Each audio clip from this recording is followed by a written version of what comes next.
Hi there, this is H. Victoria Hargro Atkerson. I'm an author and a writer. I have 5 books in publication, and I do historical romance. It's one of my favorite things to write about. So I love romance and I love history, so I put the two together, and that's the genre I work in. Now, we were talking about how you write a story, and I wanted to give you some kind of concrete examples of how you go about it. Um, and I wanted to talk about, we talked about Bottom Up Bottom because this is a story that I did not want to write, and I wouldn't have done that if it wasn't for my best friend and adopted brother who insisted that I write this book.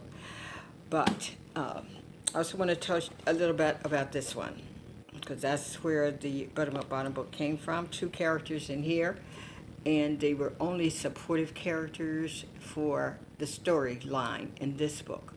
But this, the one thing I think I want to talk about in this book, the character, one of the main characters is an elderly woman named Mom Moses. Now, this woman was what you call, she didn't have any children of her own, if I remember. Yes, she didn't have any children of her own, but she was a natural mother, and she was able to adopt people and make them a part of her family. And the relationships that she held with these people were just as close as a mother, a natural mother or a birth mother to her child. She took that and she took them in her heart and in her home. And it's one of the things that fascinated me because I have worked with children in foster care and also children in placement and also in delinquent facilities. So when a person comes out of the blue and say, I'll take that child, I'll help that child develop, it's one of the things that always fascinated me. And I've been in that position myself because I have people in my life now that I consider my children, and one particular person, because she has been with me since she was a very young child, and she's a part of my family. And you can't tell me that that's not my kid, and you can't tell her that I'm not her mother, although I didn't give birth to her. But that personality, that fascinated me so much, that the way people would just adopt people and then take them into their homes, treat them like they are blood relatives, and embrace them forever. It's a relationship that goes on forever and forever.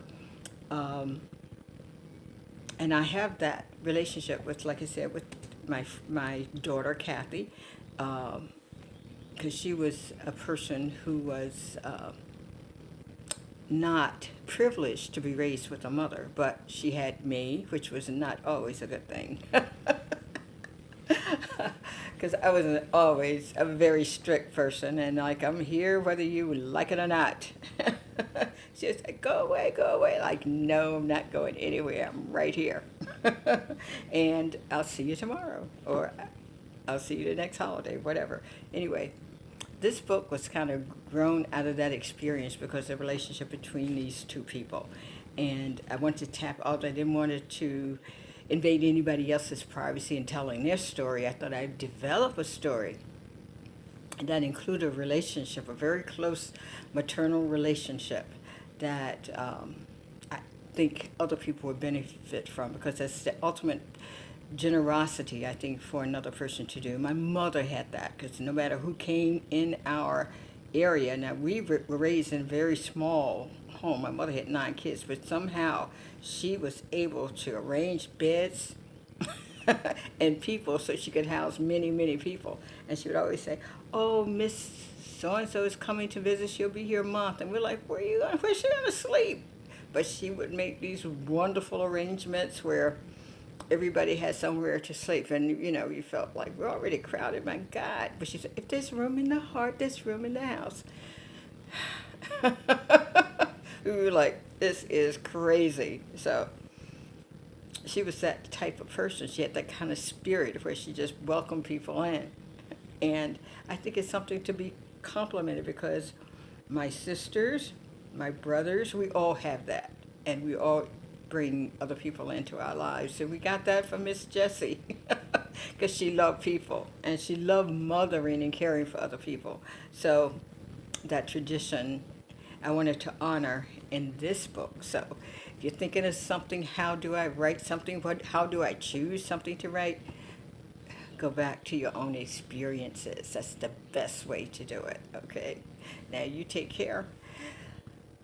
It's been great again. And before you go, be sure to like my channel and also be sure to subscribe. The subscription is free and you don't pay for anything and you don't get anything in the mail. It just lets you know that I'm broadcasting and you can tune in. So thanks a million, and remember to love someone special. And most of all, love to you. God bless.